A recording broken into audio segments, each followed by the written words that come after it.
What is up, everybody? I hope you are having a fantastic evening. The 49ers played the Jacksonville Jaguars this week in Santa Clara. This one should be a banger. The 49ers are getting a little bit more healthy. The Jacksonville Jaguars are hot, beating a division foe in the Houston Texans just 1 week ago. It is behind enemy lines night, and we are going to talk about it all next.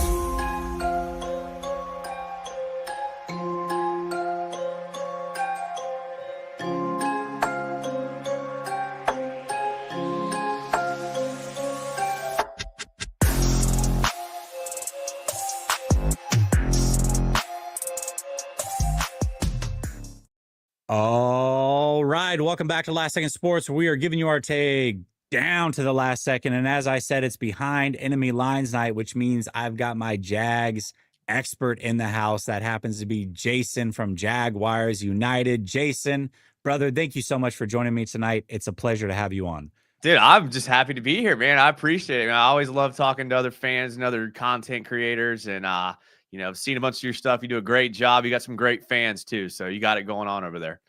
Thank you, man. I really appreciate it. This one should be a really fun show. I got a lot of questions about these Jags, man. A lot of questions. And some of them are going to center around Trevor Lawrence. I got to get your thoughts on him. But before we get there, every time the schedule comes out, you go through it as a content creator, you comb through it, you do your win-loss predictions. And out of curiosity, 3 games into the season, are the Jags meeting the expectations of what you had with them? Are they exceeding them possibly, or are they falling a little bit short? Where did you have them at this point in the season before everything started? Man, everybody was all over the place with this, with the team being so new. A first-year coach, first-year GM, first-year EVP, first-year OC, first-year DC.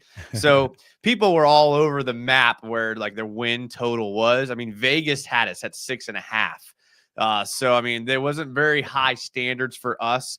I was a little bit pessimistic. I've been a Jags fan my entire life. I've gotten my hopes up every year. So I had us kind of penciled in around 8 wins.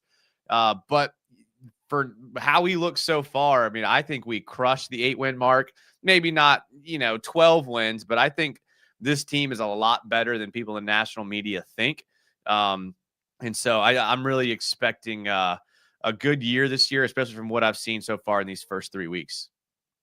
Well, I'll say this, you've got your YouTube channel link, so I want to make sure that I'm respectful and giving you guys what you need to hear as well about the 49ers.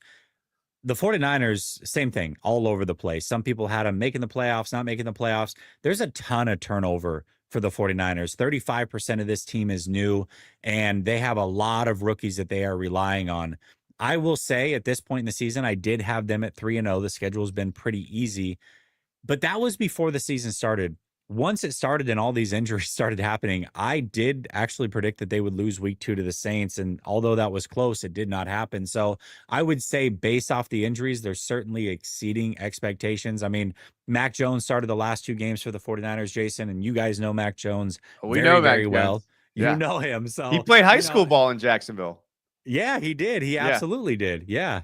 So, listen, I mean, great. I would say a good backup quarterback, but you don't necessarily want to see Mac Jones week in and week out if you're trying to win football games long term, in my opinion. And they were able to get it done. Mac Jones actually played really well. Very excited to have him on as a backup. But yeah, I would say to this point, 3-0 with the circumstances, the 49ers are certainly exceeding some expectations. And, quarterback position for us isn't as controversial as maybe I view Trevor Lawrence and his situation, at least from the outside looking in, Jason.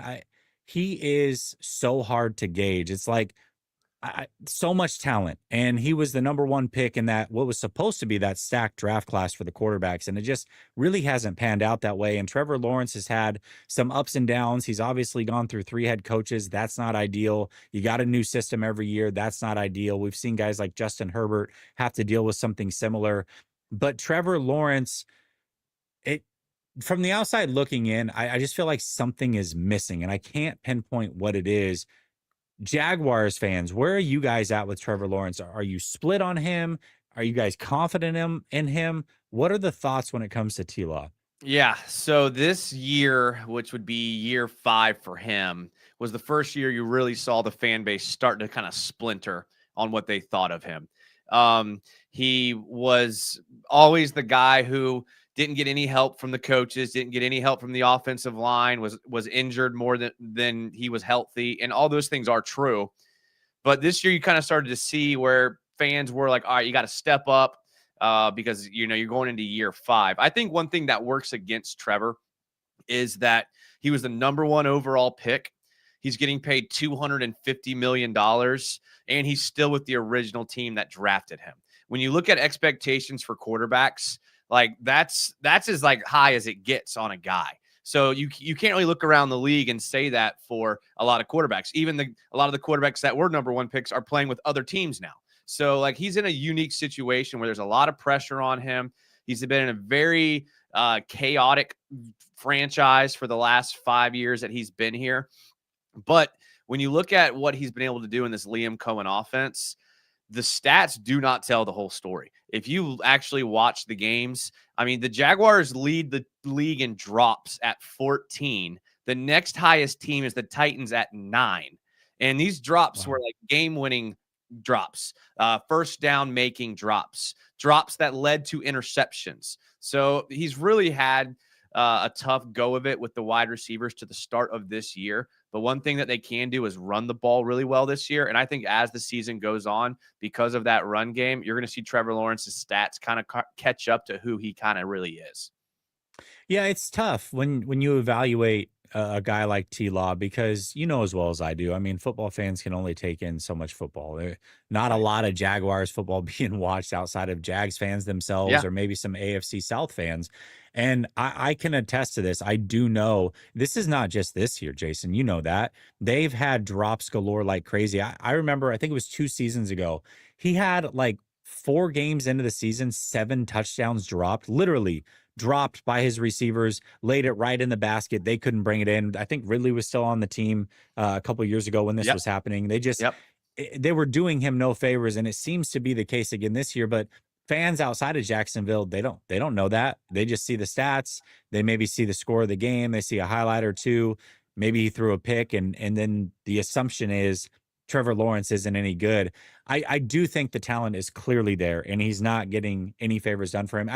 When I look at him, I almost look at him similarly the way that I do with Kyler Murray, where all the talent's there. All the throws can be made. They're both mobile. They can get the job done, and they can look impressive doing it. But something just seems to be a little bit off. And maybe it's as simple as he just hasn't had the coaching. He hasn't had the help around him. That's a possibility for sure. And I think time's going to tell. But he is an interesting case study for how people view the quarterback position, in my opinion. Yeah, I mean, there's no doubt that he's got some work to do. I mean, he struggled his first 3.5 years with not turning the ball over, with even fumbles more than interceptions. He still has work to do when it comes to reading defenses and making the right play. Like, he wants to push the ball down the field to that second and third level rather than take the easy check down sometimes. Like, it's not really an indictment of his like arm talent. It's an indictment of his decision making. So I think you got to remember he's still a young guy. I mean, he was drafted as a true junior. He is still a younger guy compared to a lot of guys in this league, and that stuff's going to come, especially with the stability of a head coach and a front office that actually has his best in mind. Especially this year with Liam Cohen coming in and solidifying the offensive line. I mean, this is the best offensive line the Jaguars have had. I'm not kidding you, in like over a decade. Even that 2017 run was all on the defense. So, I mean, this is the best offensive line we've seen in a long time, and I think that's going to help Trevor. But even with the national media or the national pundits saying that, Trevor, he's got to show it this year, a lot of Jags fans are saying the same thing. And you got to remember, Trevor Lawrence is not Liam Cohen's guy. So if things do go south, even though he is on that big contract, we know coaches like to bring in their own guys if things aren't going well. Yeah, absolutely. And that does make things very interesting for sure. Brock Purdy is certainly a big topic for the 49er fans. Mostly are all in on Brock Purdy. I'm a little bit harder on Brock, I think, than most content creators are. I think he's a good player. I do. I think he's a top 12 to 15 quarterback, and can peak out back into top 10. But as far as like special franchise guys, like that's reserved for just a few players in the league. And I'm big on not paying quarterbacks that I don't believe are true franchise guys. I think that's how you get in trouble. And this Mac Jones thing over the last couple of weeks has really made the topic very, very interesting for the 49ers and content creation and what have you. But I do believe that Brock Purdy will be back this week, and I think that he'll play fine. But I also know that the Jags defense is for real. We might end up talking about that one a little bit later. But I also know that there are always players on every team that contribute week in and week out, Jason. And these guys, a lot of times, are lesser known to other fan bases.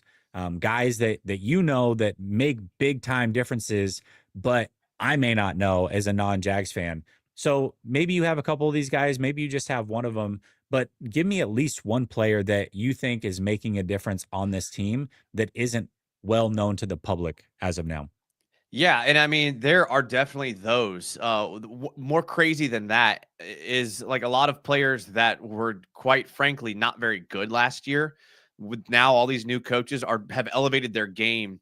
Guys like Devin Lloyd, who looked terrible last year, are now playing amazing. Guys like Tyson Campbell, who looked like he was an overpaid corner the last couple of years, is now playing out of his mind. So, like, what's really helped the Jags is these players that have been on the roster that haven't been playing well are not now suddenly in this new culture playing well. But there are some names that maybe a lot of outside Jags fan bases may not know. One guy is our fourth wide receiver, Parker Washington, who was a 6th-round draft pick out of Penn State. And he never really got playing time until this year. And with Travis Hunter playing both sides of the ball, it's kind of opened up some time for that fourth wide receiver to get onto the field. And I mean, he made plays when he was on the field in the past, but now he's getting more reps and he has really shown out. He's a guy that's always open. He is really good in the yak department. And Trevor likes to throw to him. So, I mean, he reminds me a lot of Ricky Pearsall, to be honest with you. The same type of receiver, same type of guy. And he's just, buried on the depth chart, whereas Pearsall, is a little bit more elevated on the depth chart. But they're the similar type of player as far as skill set. A guy who people know but don't realize how good he is Trevon Walker. I mean, because all of the news coming out about Aiden Hutchinson should have been the first pick. Maybe he should have. Like, I'm not even arguing that. But he had back-to-back seasons with 10 sacks. He's gotten incrementally better every year to where now him and Josh Hines-Allen are a nasty tandem on the edge. And they are just wreaking havoc on all these teams they play. No one can block them. You can't double team both of them. He's a guy that's really, really come on. He's just so strong and athletic that you just can't block him. And then the final name I'll give you is a rookie this year, Bashaw Tootin. He's a guy that we drafted in the 4th round this year. And you saw the Jags actually trade Tank Bigsby because of how impressed they were with Bashaw Tootin. That guy, he reminds me of a little MJD, like the jersey in the background. He's tough to tackle. He's quick. And he's a guy that's as the weeks are going on, he's getting actually more of the carry load than Travis Etienne, and Etienne's playing well in addition to him. So, just an honorable mention, Robert Hainsey, a center we brought over with Liam Cohen from the Bucks, has been outstanding at the center position as well. So, I mean, it's just those types of guys that Jags never had that depth, or as our GM said, we never had the floor. He kept saying raising the floor because the stars were there, but like the talent around them wasn't. And the team did a good job of bringing in those guys. Yeah, absolutely. A ton of good names there. Good nuggets to throw our way. I'll give you a couple on the 49ers side. D. Winters. He's a linebacker that replaced Dre Greenlaw. Dre Greenlaw was a favorite of the 49er fan base and was a mainstay here. He ended up going with the Broncos this last offseason, and a lot of 49er fans were certainly hurt by that. He's been a great mainstay next to Fred Warner, who everybody knows. But D. Winters is in year number 3, late round draft pick. If I put a number 57 jersey on him and gave him a arm brace, you would think that it is Dre Greenlaw. I mean, he is the exact same player. He plays with a ton of tenacity. His hair is always on fire. He will get a penalty from here to there, every once in a while, but he plays violent football, and you're going to see that on Sunday for sure. He definitely will do that. And then our first round pick, Mykel Williams, a name that people should recognize if they watch the NFL draft, but you go look at the box score, you're not going to see any big numbers, any big pressures, anything like that.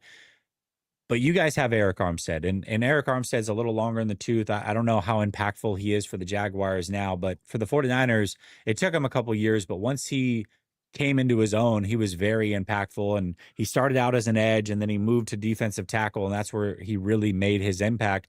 We're already seeing that from Michael Williams, who just turned 21, by the way. His strength is already NFL ready. They'll move him to the interior on pass rushing downs, and he'll take on double teams and move the pocket back. It's very impressive to watch. So again, he may not be getting the stats himself, but he is allowing others around him to eat because he's getting in the quarterback's face and flushing them out of the pocket, and then others are making plays. And he does this multiple snaps every single game. He does not play or look like a rookie. The strength, like I said, is there. And he reminds me a bit of Eric Armstead when he came into his own. So we're very excited about him, certainly. So those are the two players that I would bring to the table on the 49ers side. What about this Upton Stout guy? What's the deal with him? What's the deal with him? I'm seeing his name a lot. Yes, absolutely. Upton Stout for sure. I mean, the 49ers have a lot of rookies that they're relying on. Upton Stout is one of them for sure. And he's had some big plays, some big pass breakups. He's still a rookie, so from time to time, you can definitely get him, but he's matching up very well. He's definitely matching up very, very well with these slot receivers. And it's not an easy position to be a nickel corner in the NFL. It really is not. And he's doing a fantastic job. So, yeah, a good blitzer, undersized, but man, he plays with his hair on fire, a hard hitter as well. Not afraid to get his nose dirty when it comes to the run game. Upton Stout is certainly another player that I could have mentioned. Great call out by you, brother. Well, with Robert Saleh, I mean, he's just a insane defensive mind. So whoever you guys roll out there, I'm sure are going to do a great job. Absolutely. Absolutely. Well, listen, we got to hear from our sponsor, Sleeper, the fastest growing fantasy football app out there. Jason, not sure if you're aware, you can play daily fantasy, weekly fantasy, yearly fantasy, and you can have a little skin in the game, which is what we're going to do. We're going to play a little more or less. Get up to a 100% deposit match using promo code LSS. Link is pinned to the top of the chat. It's also in the description. Make sure if you're going to have some skin in the game, you do it through Sleeper using that promo code. All right, here's one thing that we always get. I'm actually going to go do this because crazy if I don't. Oh, you know what? I might have burned it too much. You can only use your freebie so many times. I've used it like 3 times already. So maybe I don't get it this week. All right. I'm gonna pick 2 49ers, then I'll let you pick 2 Jags. I'm gonna go Pearsall less on the 66.5 receiving yards. He's a little bit banged up. He's got a knee thing going on. I do think he's gonna play, but the 49ers should also be getting some reinforcements back. And so I don't think they're gonna have to force feed him at the level that they had been. And one thing that they are doing is force feeding Christian McCaffrey. And so I don't think both these guys can go more. I'm going to go more on Christian McCaffrey on the 41.5 receiving yards, less on 66.5 for Pearsall. We got quite a few options for you guys. You guys can go Hunter anytime TD, Tootin anytime TD, more or less. Brian Thomas, 62.5 receiving yards. T-Law, 230.5 passing yards, and Etienne, 52.5 rushing yards. Which one of these ones are you looking at here, brother? Man, if I had to just hammer 2 of those, my most confident one would be the Bashaw Tootin over a rushing touchdown, because if they do score, it will be Bashaw Tootin running it in from the goal line. That's going to be it. I don't see Trevor Lawrence throwing for 231. I think we'll fade him. Even if if the Jags do win, it's going to be because they run the ball. And Trevor's. I don't think either way. I mean, I don't think he's even gotten over the 230 yet. So I don't know. Yeah, that would be the 2 I would lock in on there for sure. All right, we're gonna go less on Trevor Lawrence. We're gonna go more on Tootin. We're going to go less on Pearsall and more on McCaffrey. That's going to get us 14 times our $10. And we're going to go ahead and submit that entry there. That's going to get us $145. You can either fade us or you can tail us, whichever you want to do, but make sure you do it with Sleeper. And here's the other great thing about Sleeper before I get out of here. Free cancellation. Maybe you get a little buyer's remorse. They give you 5 minutes to pull back on your picks. We obviously never do that here at Last Second Sports, but the option is available to you. Promo code LSS for your 100% deposit match. All right, brother, let's get back into this show, man. I need to know the strength of the Jacksonville Jaguars. A lot has changed in one offseason seemingly, and there are some strengths of this team. You talked about the run game, you talked about the pass rush, and there are more in my opinion. I've watched this team the last couple of weeks. They've been pretty impressive, man. Ultimately, what do you think the biggest strength of the Jaguars is? Man, I mean, for me, it's got to be for the defense getting turnovers. I mean, the 49ers have a really good defense. They're ranked third, on the site that I looked up in team Mm-hmm. defense. The Jags are ranked fifth. Like they're right there. Like it's in through 3 weeks, the differential is not that much. So the Jags already have 9 takeaways this year, which is the same amount they had all of last year. So, I mean, they are flying around the football. They are forcing turnovers, whether it be punching the ball out, whether it be interceptions. I mean, they're doing it in every single way. The defense is, I mean, they're blitzing a crap ton, man. I mean, a first-year defensive coordinator, Campanile, he was with the Packers. He was their linebackers coach last year. I mean, he just sends the house every 2 plays. And I mean, the quarterback's got to make a quick decision. Receivers got to get up at the line of scrimmage. Completely different. It's awesome. The defense is just flying around. They've been good all 3 weeks. And then the rushing attack. I mean, we are top 5 in every rushing category. This offensive line knows how to move people off the line of scrimmage in the run. We have kind of a 2-headed monster. I was talking about with ETN and Tootin. And then we have another rookie who comes in on 3rd downs and on 2-minute drills, LaQuint Allen, who a lot of people have never heard of before. But Syracuse, right? he may be the best pass blocking running back I've ever seen. No hyperbole. Like the dude will square up with a DN successfully 9 times out of 10. So their backfield is stacked. Their defense flies around. If they do win this week, it's going to be because the defense balls out and holds the 49ers to a low amount of points, or we're able to control the clock and run the ball and just keep the ball away from you all. Yeah, LaQuinn Allen, man, he was a good player coming out of Syracuse for sure, and that's kind of crazy that a rookie's able to just come in and be a great pass blocker like that. That's not normal. It really No. isn't.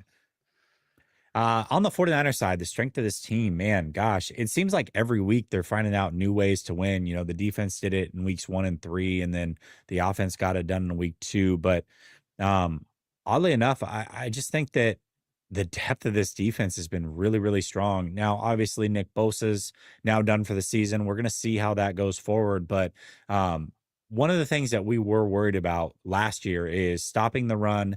What did the depth of the defensive line look like? This year, the depth has been there, and the 49ers have been sending waves along the defensive line at these offensive units, and it's really, really paid off well. Everybody's been very, very effective. There is no one superstar, especially with Bosa out, but everybody does their job, man. They're disciplined, they're well coached. Robert Saleh, as you said, is fantastic. So right now, I really think it's that front 7 for the defense that has been so fantastic for the most part, week in and week out, and closing out games. I mean, really all 3 games when they needed to make a play defensively, they've been able to do it down the stretch. That's how they won Seattle. They had to do it again against the Saints, and then last week holding the Cardinals to a low total once again. The defense has shown out when they needed to, and so I'm going to go with that front 7 to be the strength of this team right now. And I think that could change. You know, Kittle comes back, Ayuk comes back. Eventually that could be very different. But right now, I think it's that front 7 for the defense that's really got me super impressed for the San Francisco 49ers. And it feels good to say that because that was kind of the bread and butter when they were going to these Super Bowls, and then they lost it for a bit. And I feel like they're starting to get that back. I'm surprised you didn't mention strength of your team being not having Jake Moody anymore. Oh, listen, man. Oh my gosh, dude. Don't even get me started. Yeah, you're right. You know what? Let me rewind that. The strength of the team is not having Jake Moody anymore. He is awful, so awful. I remember when we picked Jake Moody, I was so pissed off in round 3, and everybody's like, "Oh, just give him a chance." And I'm like, well, I don't care if he's the best kicker in the NFL. You don't pick kickers in round 3, and he's just been absolutely awful. I don't know how I think he made it onto the Bears practice squad or something. I don't know what's going on over there. But yeah, Jake Moody just didn't work out here. I wish him the best, but that has certainly turned into a strength. He was bad, very bad. Nice. Well played. Samir says, "What's up, gents? Who has a higher floor?" This is a good question. Brock Purdy or Trevor Lawrence? Not ceiling, but floor. I'll let you answer this one first. Man, that's a good question. I actually really like Brock Purdy a lot. I actually got to meet Brock Purdy this summer. Interesting little Really? nugget. Brock Purdy's like quarterback coach in the offseason is the same guy who works with Caleb Williams. You're not going to like this, but Anthony Richardson, Yeah. also like Carson Beck. Like they all have the same like guy, and they train out of Jacksonville over the summer. So Brock Purdy was here. He was out at I work in athletics and like amateur youth sports. He was out at a field that we were out at, and got to meet him. He was super nice to all of our kids. Super nice guy. He doesn't look like a football player, but when you see him throw it, you can tell that he is. So Yeah. I like Brock Purdy a lot. I am going to take Trevor Lawrence here, though, just because of those intangibles that you take away. Trevor Lawrence's like decision making is where he struggles the most, but if you give him one or two reads, I mean, he throws the ball as hard as anybody in the NFL. He can fit it in tighter windows than anyone in the NFL. And he's much more athletic than people think. He's kind of shied away from running because he's taken a bunch of injuries the last couple of years and cheap hits from the Texans. But he's kind of shied away from the running aspect, but he's done it the last few weeks when he's needed to. So I just see Trevor Lawrence's skill set as a higher floor. I do think Brock Purdy has been lucky to have the weapons around him he's had the last few years, but not taking anything away from Purdy. I really like the guy. I just think high of Trevor, obviously, because I'm a homer. Yeah, no, that's totally fine. I think if the question was ceiling, I would certainly go T-Law. I mean, listen, you can't teach 6'5" and a cannon arm and all the things that he brings, but I think floor wise, like Brock Purdy, I'm pretty comfortable with Brock Purdy's floor. I think that you can win football games with his floor. I think that he's pretty consistent as a player. Everybody has a bad game, sometimes an awful game. You can point to the Baltimore Ravens 4-pick game, what have you, but for the most part, he's been pretty consistent in what he brings game in and game out. Sometimes he spikes, but for the most part, we know what he is. And I'm comfortable with that. I know that the 49ers can win games with that as long as the team is built around him properly. So I'm actually going to go with Brock Purdy as far as the floor goes. If this was a ceiling question, it would be Trevor Lawrence, and it wouldn't be close. So two different questions for me. But I think it's a great question, Samir, for sure. Frank Tom Ocean says, he's a member for 30 months. So first of all, appreciate you, Frank Tom Ocean. He says, love behind enemy lines. Thanks to both of you. Jesse equals the GOAT. Well, I think Jason's the GOAT tonight, man. No, man. I'm not. He's given us an hour of his time, so we appreciate it. All right, brother. Give me a weakness to this team. I mean, listen, it's great to be a homer of our teams and pick them to win and all these great things, but there are certainly ways to pick on these teams. And I got to imagine that when I look at the Jaguars, there's something that the 49ers might be able to expose this weekend. And when you look at that for the Jags, what do you think that is? Man, the clear and obvious answer is the drops. I already pointed to the 14 drops the Jaguars have already had. And these are like what we all thought were high-level receivers. Brian Thomas Jr., Travis Hunter, De'Ami Brown. I mean, these are guys that in the same game will make amazing plays, then just drop the ball. So that has got to get cleaned up. You even saw some of Trevor's frustration. A couple of Trevor's picks are because of drops. So, I mean, it's just that's got to get fixed. I don't know how you fix something that these guys have been doing since they were 5 years old, but they got to figure out how to fix it. They got to catch the ball. That's the big glaring issue. Beyond that, we've been pretty tight across the board. If I had to pick one more, our right guard, Patrick McCarry, we got from the Ravens. He gets beat from time to time. So in pass rush situations, very good run blocker, can move the line when he's moving forward, but in his pass sets and he's got to handle stunts and moves at the line of scrimmage, you do see McCarry struggle with the bull rush at times. So drops the huge one, and then McCarry is where I think the 49ers could make a little ground up if they expose that, which I'm sure Saleh will try to do. Yeah, I think he definitely will. I would say for the 49ers, it's certainly the offensive line, especially against this defensive front. I mean, you guys are getting after the quarterback at phenomenal levels right now, and that's a concern for me. Trent Williams is a mainstay. We know that, but he's also 37, and he seems to have been he's regressed a little bit, at least from what we've seen early on in the season. Now, is he out of shape? We're not quite sure, but it could just be that he's 37 years old, and then the rest of the line is a big question mark. They just re-signed the right tackle, Colton McKivitz, but he's he's been probably the most consistent player along the line outside of Trent Williams, but even then he has some times where it gets really squirrely, and this is a week where that could happen. Dominic Pooney was a player at right guard that we were so excited about his rookie year. He kind of hit that rookie wall, and then this year he started out with an injury, a knee injury, and it seems like he's continuing to play through something because he's really been struggling in pass protection as well. Jake Brendel at center is a guy that we've been wanting to get rid of for 3 years, but somehow he just sticks around. And then at left guard, we let go of Aaron Banks this offseason, who went to the Green Bay Packers.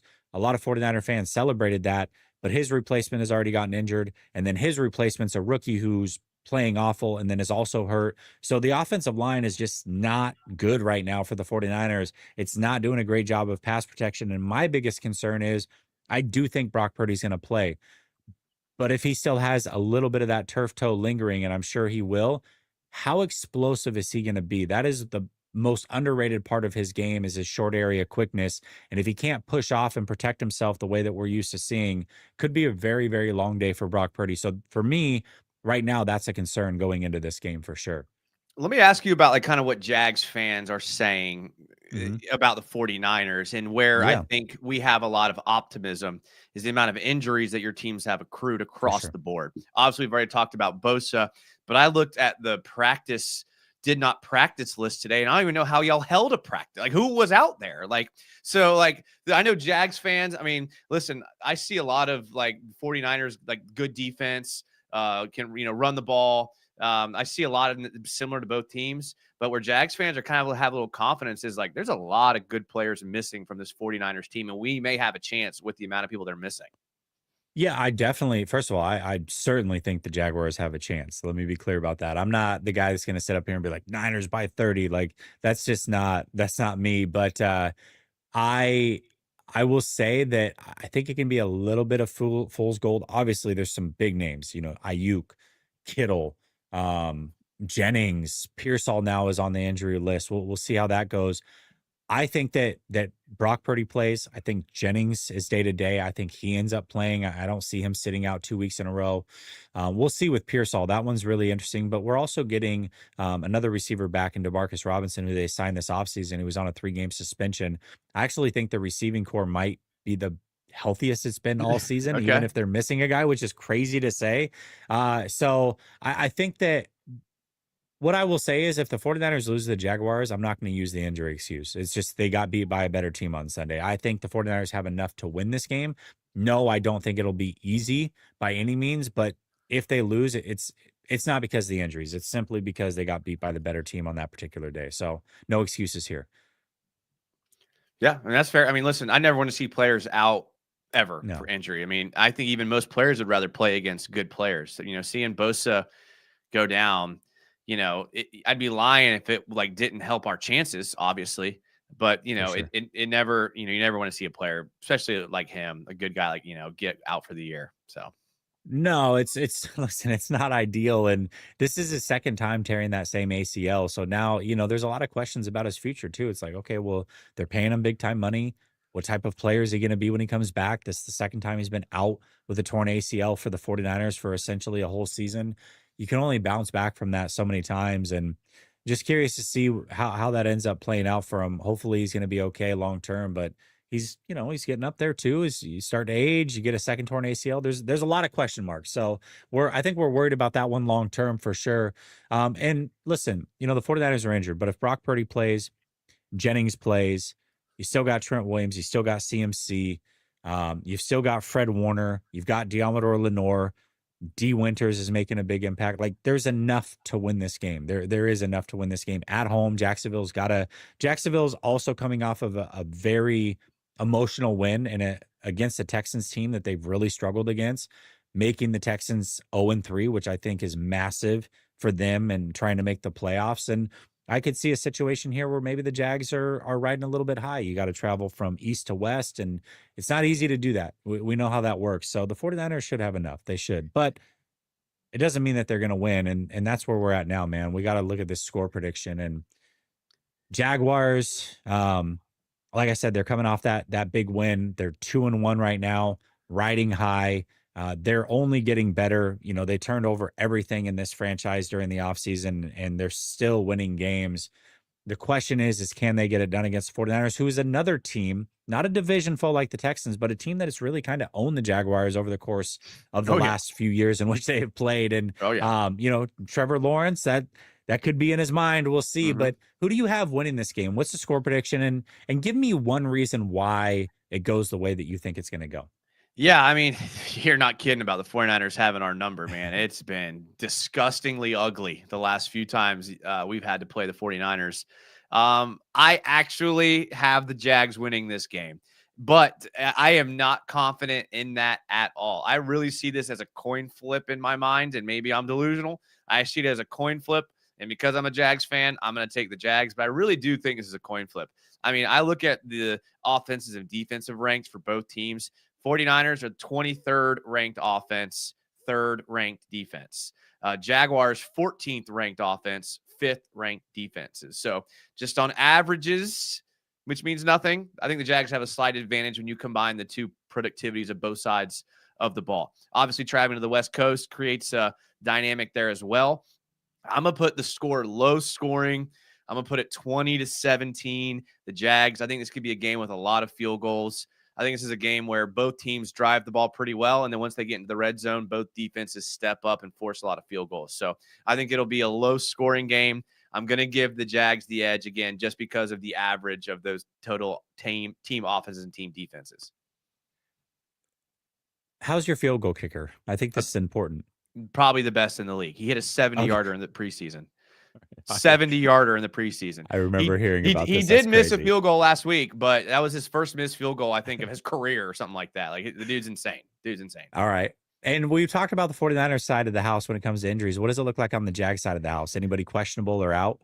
Jags are pretty healthy across the board. Okay. I mean, they have a couple bumps and bruises here, but everyone's expected to play. Anyone that's not playing hasn't been playing, but there's no one that's on the that we're expecting not to play this week that has been playing. So you're going to see the same Jaguar team that's played all 3 weeks.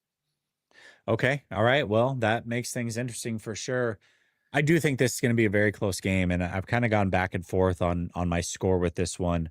I picked against the 49ers week 2 against the Saints, and Jaguars are a much better team than the Saints. So let me be clear about that. It would not be a shocker. But I felt like at that point, like Mac Jones was in, we talk about injuries. Like, okay, at some point you are playing another NFL team, even if they're bad. Right. You're playing a 10 a.m. time slot for where you're from in the West Coast. You're on the road, you're traveling, and we just had a plethora of injuries. I thought it would be too much to overcome, and it wasn't. Every single week, the 49ers have just been in these gritty games, and they found a way to get it done. And I could see this being very similar, where they just kind of grind this one out. They stick around, and then at the end, they figure out how to get it done. But it is going to be tough without Nick Bosa, man. If Trevor Lawrence has time, I think that it could get a little ugly. And I have to admit, your guys' run game is another thing that we didn't talk about a lot. I know that you did mention it as a strength, but it's one of those things where I'm looking at the 49ers defense, and as great as that front seven has played to me, I still do question, can they consistently stop a good running game? And the Jaguars are going to bring that. They're not going to stop running. If they can start running the ball, it's not going to stop. Liam Cohen's going to go with that run game, and I've watched it happen. So I'm curious to see how that plays out. That being said, I think this one's tight, but I'm gonna go with the home team, the 49ers, to win this one 24-20. And I'll go with Brock Purdy to get the game-winning drive at the end and throw a touchdown to Jennings. That's how they get it done. I have this game super close. Like I have it as a coin flip. I think both teams are good. I think both, I heard you on your last show kind of talk about how the beginning of the season you had the 49ers as being second in the division. And with them overcoming the adversity the 49ers have had, I see them winning this division. I mean, I know Rams are good, but like I like the 49ers. You still had Shanahan, you still got Lynch, you still got CMC, there's DNA there. A winning DNA. So I like the 49ers. And this game could go either way. I would not be surprised, but just as a Jags fan, being able to say that is exciting for me. And that's just it I can't see a blowout one way or another. And that's, to me, Jason, like when I looked at the forecast of the season, the 49ers have been very fortunate to just be better than most teams for so many years. and blow out a lot of teams in the NFL, which is not normal. Games in the NFL are usually very close. This year, I knew that the 49ers would be in a lot of tight games, and I was curious to see how fast they could develop that winning method, because it is tough to win in the NFL week in and week out. And so far, so good. All three games have been tight, and they've won those. I just feel like they're building their chops to win in these close games, and I think it's going to happen again in week 4, where they're going to be in this tight game, but they're not going to panic. They've been there for 3 weeks in a row, and it's just going to be enough. But it certainly is going to be a fun game to watch. I'm really, really interested in this one. And every week that the 49ers find a way to pull it out, the more and more I get confident in this team. And beating the Jaguars are not a bad team, man. They've got some talent over there, and this would build my confidence even more. So I hope that they can get it done. I really do. I will give you guys credit. The Jaguars have only been a team since 1995. We don't have the history and lineage that you all have, as far as like our parents weren't fans of the Jaguars. And we are like, my age is the first generation. So when the 49ers came to Jacksonville, I had like, someone gave me the best tickets in the world, like Cabana. They're by the pools, free food. 49ers come to town. 75% of the stadiums in 49ers jerseys. They beat us like 50-0. I'm like, I'm miserable. Like, this is absolutely miserable. So I can give your fans credit. They travel well, even all the way out there from the West Coast. That was quite an experience. Hey, I remember though, those Jags teams, man, they got pretty good with Burnell and McCardell and Jimmy Smith. I mean, that was a good, fun team to watch, man. And I was a Burnell guy, because big Steve Young guy growing up, and I was like, Burnell is basically a poor man Steve Young, man. He was so fun to watch for a few years. So Lefty. I always had a soft spot in my heart for the Jaguars because of that. So, all right, man. Hey, thank you so much for joining me. Everybody in the chat that contributed, both on his channel and mine.